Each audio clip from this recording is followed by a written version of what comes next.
I got so much motherfucking design on right now.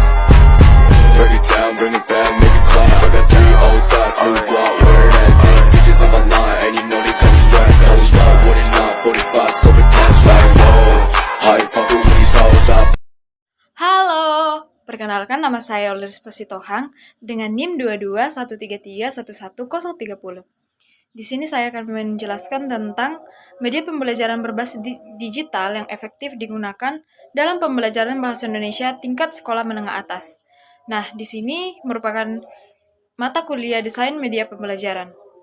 Nah, untuk media pembelajarannya saya mengambil 2. Yang pertama yaitu Google Classroom. Google Classroom merupakan sarana memperlancar komunikasi jarak jauh antara guru dan siswa, terutama dalam kelas daring. Sarana belajar bersama menerima dan membaca materi, mengirimkan tugas secara jarak jauh, hingga menyajikan nilai tugas secara transparansi. Semua siswa yang terlihat dalam proses pembelajaran ini mendapatkan kesempatan yang sama, yakni sama-sama mendapatkan materi yang diajar oleh guru dan mengirimkan tugas yang wajib dikumpulkan oleh siswa walaupun dalam jarak jauh. Fitur-fitur Google Classroom. Yang pertama yaitu tugas. Fitur yang dapat dirasakan dalam Google Classroom yakni fitur tugas. Fitur tersebut merupakan fitur untuk memberikan tugas agar lebih efisien.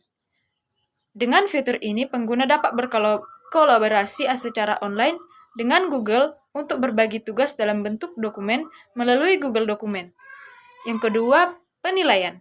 Fitur Google Classroom juga memungkinkan pengguna dapat memberikan penilaian dan evaluasi terhadap tugas yang dikumpulkan siswa.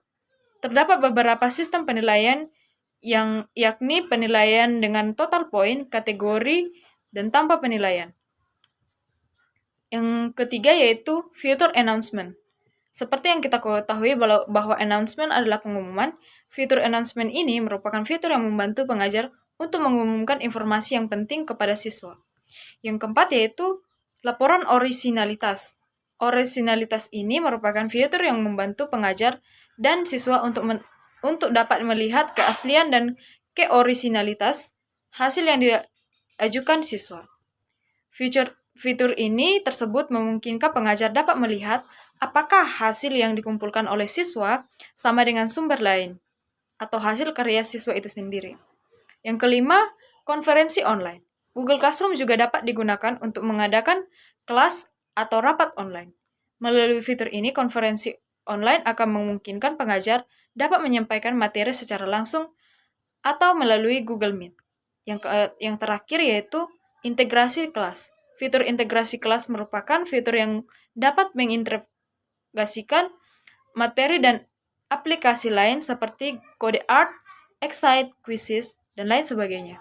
Hal tersebut akan mempermudah pembelajaran daring menjadi lebih variatif, baik dari segi suasana dan materinya. Nah, penasaran kan bagaimana cara menggunakan Google Classroom? Di sini saya akan menjelaskan bagaimana cara menggunakan Classroom. Yang pertama yaitu buka Classroom, lalu klik buka Classroom.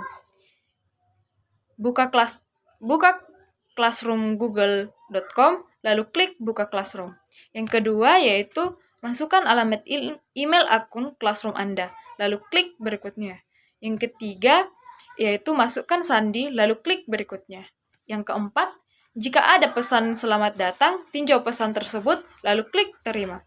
Yang kelima, yaitu jika Anda menggunakan akun Google Workspace for Education, klik saya seorang siswa atau klik saya seorang guru. Tips, jika Anda menggunakan Classroom ini, atau jika sampai pada poin yang kelima tadi, pengguna dengan akun Google pribadi tidak akan melihat opsi ini. Lalu klik yang terakhir yaitu mulai.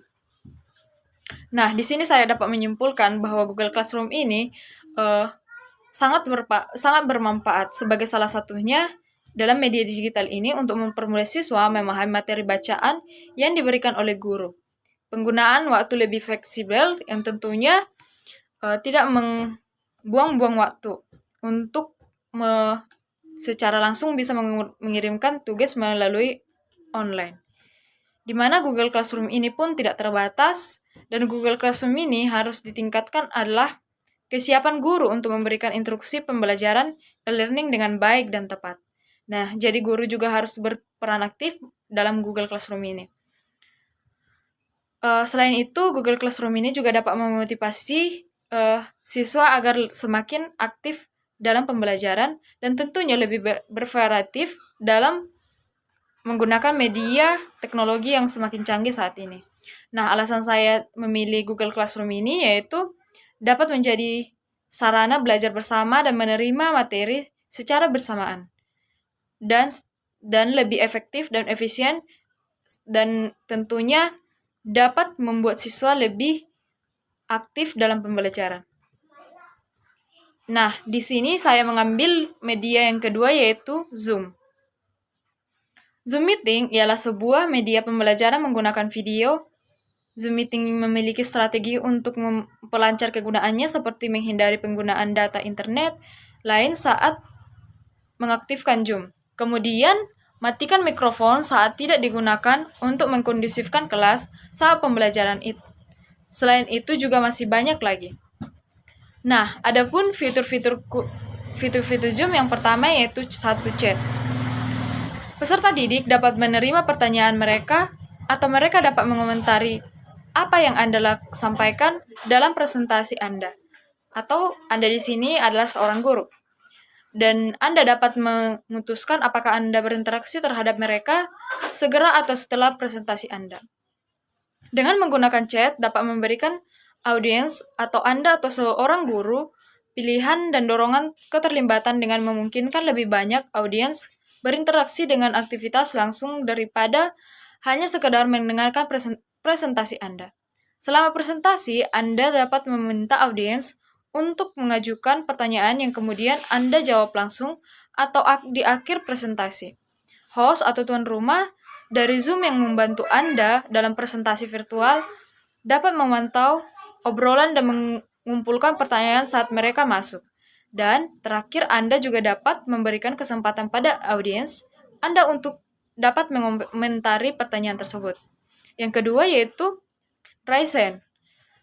Saat berpartisipasi dalam presentasi dengan menggunakan Zoom, maka audiens Anda harus menghormati aturan tertentu. Presentasi virtual mungkin lebih santai karena audiens Anda dapat berpartisipasi dari rumah mereka sendiri yang nyaman atau tempat lainnya. Yang ketiga ada fitur breakout room. Fitur breakout room merupakan memaksimalkan interaksi antar peserta didik dengan tujuan perlu dicapai dalam presentasi online, tetapi presentasi online tersebut seringkali menjadi tidak produktif karena audiens Anda tidak dapat atau tidak memiliki waktu untuk berkomunikasi. Aplikasi Zoom menawarkan solusi untuk masalah ini dengan memungkinkan peserta didik untuk bergabung dalam ruang yang terpisah di mana mereka dapat mendiskusikan topik tertentu yang guru berikan. Cara terbaik untuk mengaktifkan kerja serta berkelompok dalam aplikasi Zoom adalah dengan menggunakan breakout room. Jadi, peserta didik dapat dengan luas menggunakan Zoom dengan adanya fitur breakout room ini. Yang keempat yaitu fitur Zoom Pulse. Nah, di sini ketika peserta didik menghadiri presentasi virtual, ada banyak kemungkinan gangguan dan tidak selalu mudah untuk tetap fokus selama sesi presentasi. Terutama jika guru mengadakan presentasi yang berlangsung dari 15 menit, maka guru perlu memberi semua orang kesempatan untuk berpartisipasinya. Contohnya yaitu dengan polling atau jajak pendapat.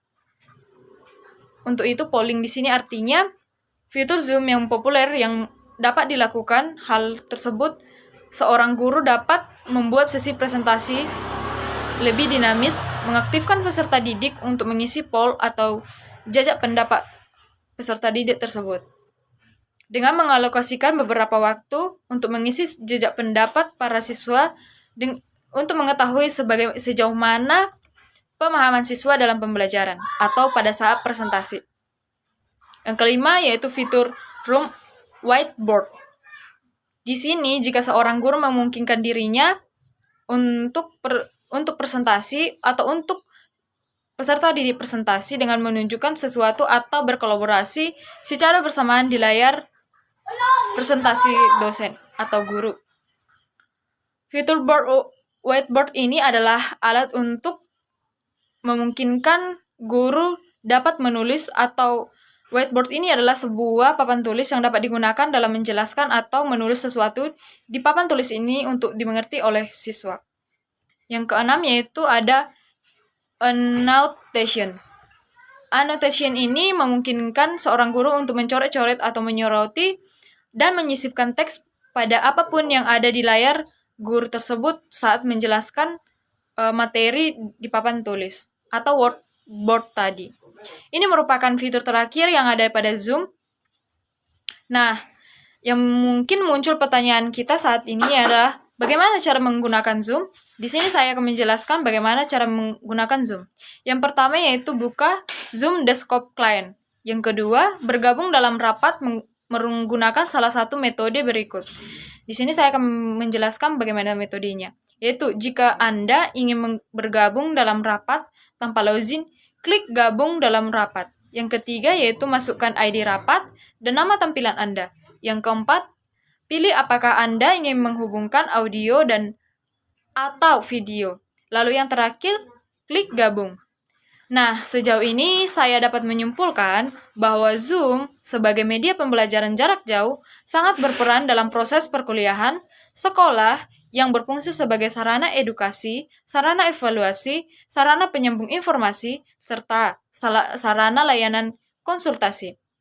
Alasan saya memilih Zoom sebagai media pembelajaran di tingkat sekolah menengah atas, yang pertama yaitu memudahkan proses belajar mengajar, di mana Zoom ini sangat berperan aktif untuk kita mengetahui siswa secara bertatap muka dalam proses belajar mengajar. Yang kedua, dan untuk itu, Zoom ini juga membuat waktu lebih efisien dengan bertatap muka dari jarak jauh antara guru dan siswa. Yang kedua yaitu membantu komunikasi jarak jauh. Nah, seperti tadi poin yang pertama bahwa Zoom ini dapat membuat waktu lebih efisien walaupun guru dan siswa sedang berjarak jauh. Yaitu Zoom ini dapat membantu komunikasi jarak jauh. Kita bisa melihat apakah Zoom meeting memudahkan komunikasi kita dengan saudara, teman, dosen, guru, dan bahkan rekan kerja kita. Yang ketiga yaitu tempat edukasi dan inovasi. Nah, manfaat Zoom terakhir yaitu tempat edukasi dan inovasi ini, kita bisa melihat bahwa edukasi ke masyarakat dapat dilakukan dengan Zoom. Melalui Zoom kita bisa melakukan apa saja dan tidak mengurangi nilai-nilai dan manfaat yang bisa kita dapatkan. Sebab itu, Zoom memiliki atau mempunyai peran sangatlah bermanfaat. Sekian dari penjelasan saya mengenai media pembelajaran di tingkat sekolah menengah atas. Atas perhatian dan kesempatannya saya ucapkan terima kasih. Sampai jumpa di materi selanjutnya. Dah.